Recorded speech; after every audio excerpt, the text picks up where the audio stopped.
नमस्कार सर, मेरा नाम राजू है। अभी रिसेंटली पराग पारिक फ्लेक्सी कैप में पहले का होल्डिंग देखा जाए तो इस तरह से है। माइक्रोसॉफ्ट, अमेजन, फेसबुक, बाहर के कंपनी में, इंटरनेशनल कंपनी में ज़्यादा एक्सपोजर है।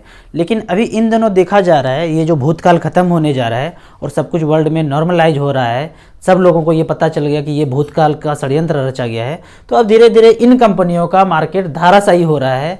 तो पराग पारिक के फंड मैनेजर को ऐसा लगता है कि वहाँ का एक्सपोजर कम कर दिया जाए, इंटरनेशनल फंड में एक्सपोजर कम करके भारत के स्टॉक में पैसा लगाया जाए। तो मैं हमेशा इस तरह से बोलता हूँ कि फंड मैनेजर जो है उनको बेहतर पता है कि कहाँ पैसा लगाना है, कहाँ अपॉर्चुनिटी ज़्यादा है। इस तरह का नॉलेज और एबिलिटी सिर्फ फंड मैनेजर के पास ही होता है। तो पराग पारिक फ्लेक्सी कैप का बात करते हैं। इस फंड को हम एडवाइज़र लोग पान पराग के नाम से बोलते हैं। लोगों को ज़्यादा समझ में आता है, याद रहता है। ये पराग पारिक याद नहीं रहता है तो पान पराग बोल के इसको सेल करते हैं। लोग अच्छे से कोरिलेट भी कर जाते हैं। देखा गया है कि इंटरनेशनल कंपनी में जो एक्सपोजर है एक दिन में 20%, 15%, 10% का गिरावट एक दिन में देखा जा रहा है। तो इस फंड के फंड मैनेजर को ऐसा लगता है कि वहाँ जो वैल्यूएशन क्रिएट होना था, जितना होना था हो गया, अब भारत की कंपनी में इन्वेस्ट करते हैं। तो भारत की कंपनी में अब वो एक्सपोजर बढ़ाने जा रहे हैं। तो आने वाले दिनों में देखेंगे उनके स्टॉक का होल्डिंग कम होगा और भारतीय कंपनी में एक्सपोजर ज़्यादा होगा। इसलिए मैं हमेशा बोलता हूँ कि फंड मैनेजर को बेहतर पता है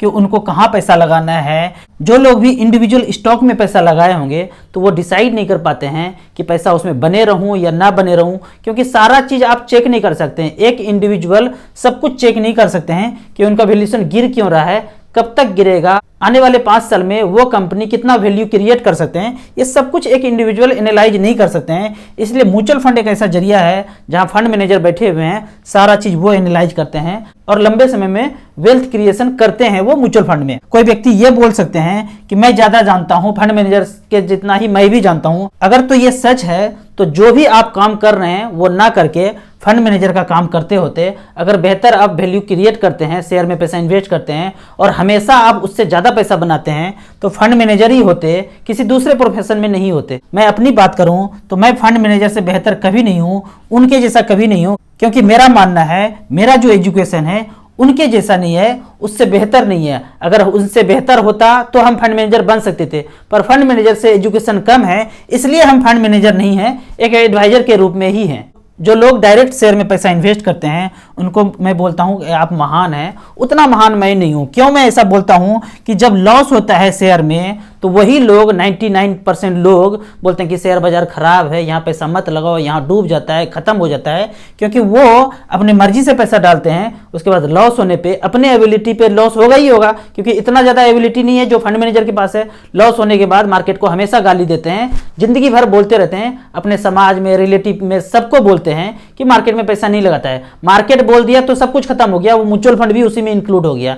जबकि वो म्यूचुअल फंड में पैसा डाल दे होते, SIP में डाले होते, उनको इतना ज़्यादा लॉस नहीं होता, थोड़ा बहुत भी प्रॉफिट होता। तो ये सेंटेंस मुंह से नहीं निकलता कि मार्केट खराब होता है। आप सबको पूछ लीजिए समाज में, मार्केट मतलब वहां पैसा डूब जाता है, सब लोग यही जानते हैं।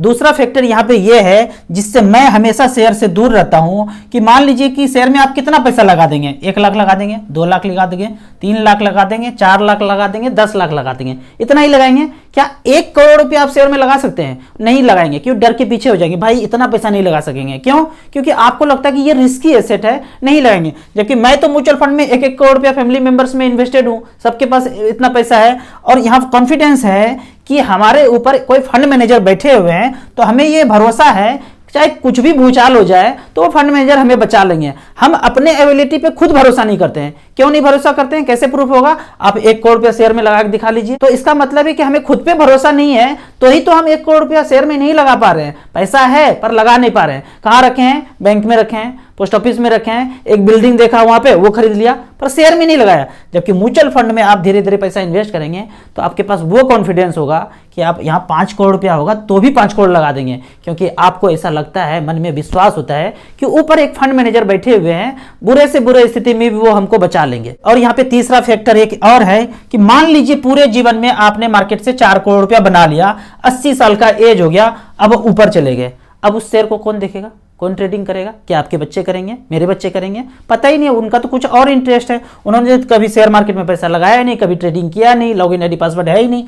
उस स्थिति में उस शेयर का क्या होगा मन में सोचिए कि जब हम नहीं रहेंगे तो क्या होगा। जबकि म्यूचुअल फंड में अगर पैसा इन्वेस्टेड हो तो भी वहां फंड मैनेजर होंगे, हम नहीं होंगे, हम ऊपर चले जाएंगे तो भी कोई दूसरा फंड मैनेजर अलॉट हो जाएगा और वो उसी तरह से निरंतर म्यूचुअल फंड चलता रहेगा। हम हो या ना हो, म्यूचुअल फंड इसी गति से चलता ही रहेगा। आपको इसी तरह म्यूचुअल फंड के बारे में और कुछ जानना है और यदि आप मुझे अपना एडवाइजर बनाना चाहते हैं तो मुझे व्हाट्सअप कर सकते हैं। आपको म्यूचुअल फंड में ऑनलाइन इन्वेस्ट करना है तो लिंक में जाके हमारे साथ डायरेक्टली जुड़ सकते हैं। वीडियो अच्छा लगे तो लाइक एंड शेयर जरूर करें।